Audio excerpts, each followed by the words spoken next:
What is up, YouTubers, gamers, and fellow hobbyists out there? Welcome to this little, well, I don't know what you'd call it really. It's kind of a showcase, but it's me really, more than anything. It's me going through all my stuff after having moved, finding what I've got, any broken bits, anything that need painting, that kind of thing. And I was surprised.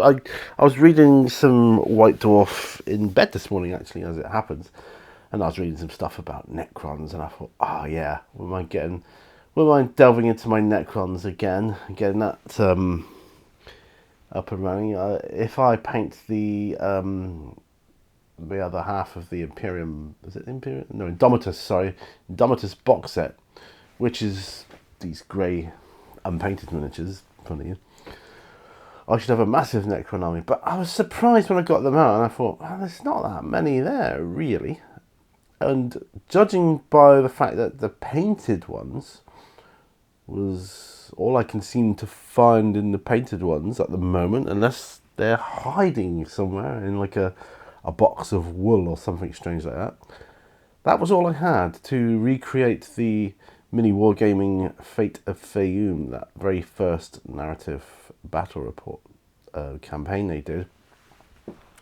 And I thought, surely I would have had to have had more Necrons than that in order to do it.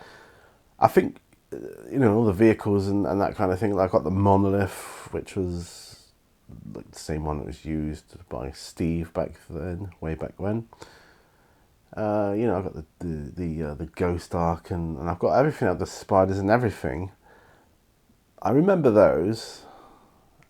I thought I had more like warriors and things, which is odd. I do remember the scarabs. I had a job to get enough scarab swarms to recreate the. It was only the first battle report they did, like the Fate of Fayoum. It was like scene 1 or battle 1 or whatever it was. I did a recreation of the Fate of Fayoum, and if I remember, I'll put a link up so you can just watch. You can have a look at my thoughts on that. What I did was I recreated the battle table, the tabletop, as it was done in mini wargaming with the trees and everything, laid out exactly to as near as I could to how they had it. And what they were playing was, I think it was 6th edition rules at the time. And I can't remember if it was 7th edition or 8th edition that I wanted to do the comparison and to see if the outcome would have been vastly different or not. Do you know, it's been so long ago, and what with my brain and memory, and I can't even remember. I think it might have been a different outcome to... and although I know you can't odds like dice rolls and things like that, but that was something I wanted to do anyway. Enough of that. So I did all that. But yeah, so I looked at that, and when I was unpacking my Necrons, I came across this. Getting started with Warhammer 40,000. There's a Necron on the front, so I thought, oh, cool. Oh, right. Something I must have gotten within the latter stages of living in my former home. So yeah, so I'm super excited to be able to paint the rest of my Necrons and hopefully have a more decent force. You see, breaking it down into basics like good guys, bad guys, I was humming and ahhing as to what I wanted a main bad guy force. I mean, I've got Tyranids. I mean, they're pretty badass. Although I wouldn't necessarily call them the bad guy. I mean, or are they all? I don't know. That's another video, isn't it? Are there any good guys and bad guys in Warhammer 40,000? Are they all good guys? Or are they all bad guys? There's arguments for and against both sides of that coin. But, yeah, so I was just digging out my Necrons. So I've got them on the sort of little... That's kind of like my display board, what they're on there now. And I went down to it's funny, I went down to my local nerd shop today, actually, to see, with the intention of getting some more Necrons, or Necron-esque stuff, or or some Cadians, some like, you know, because I love my Astra Militarum Cadian army. I just love it to bits. Never thought I would. That's another. But I ended up with some more boys. You can't get enough boys, right? So that was a thing.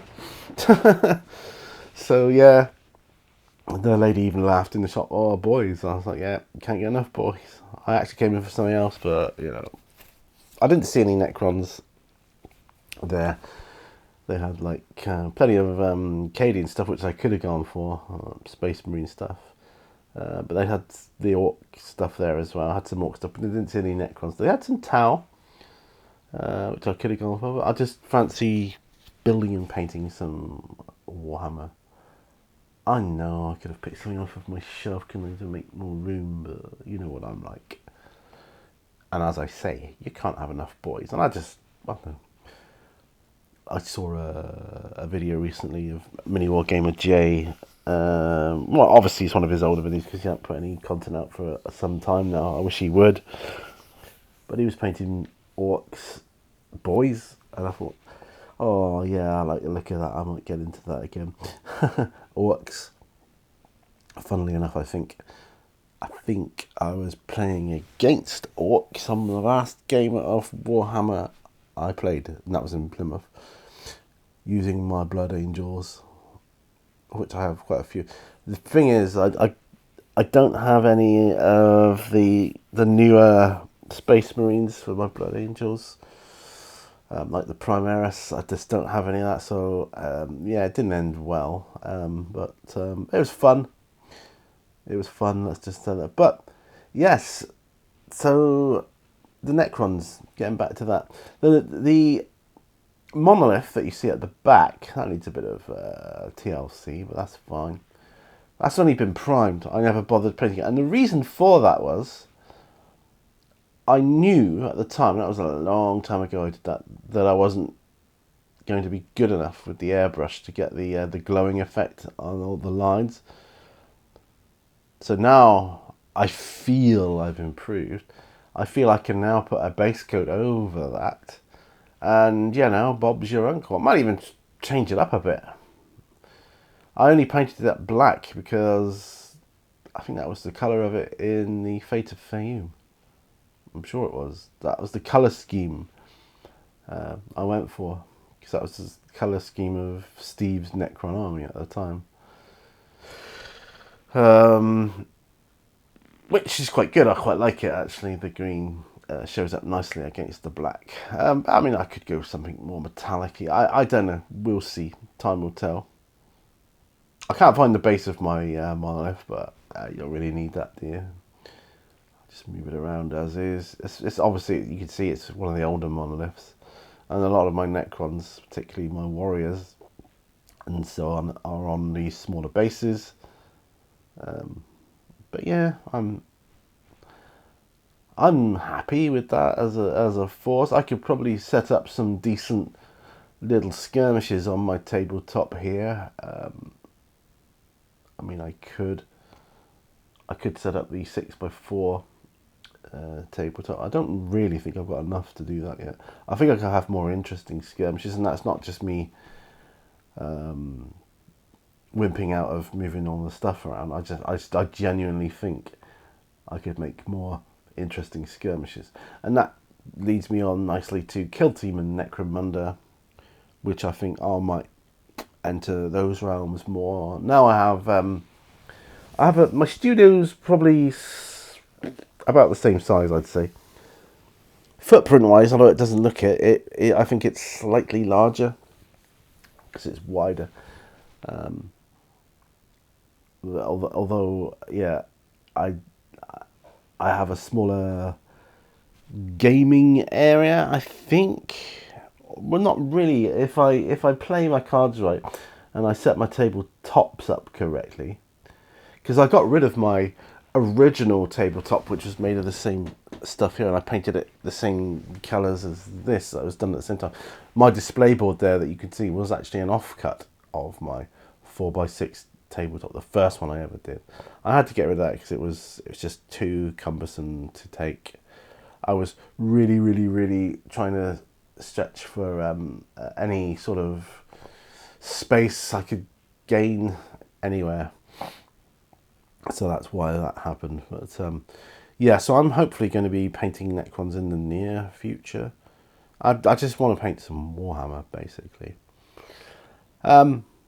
Airbrush priming, don't think so, because I find it more. I do honestly, genuinely find it more therapeutic with making videos to prime by hand and things like that.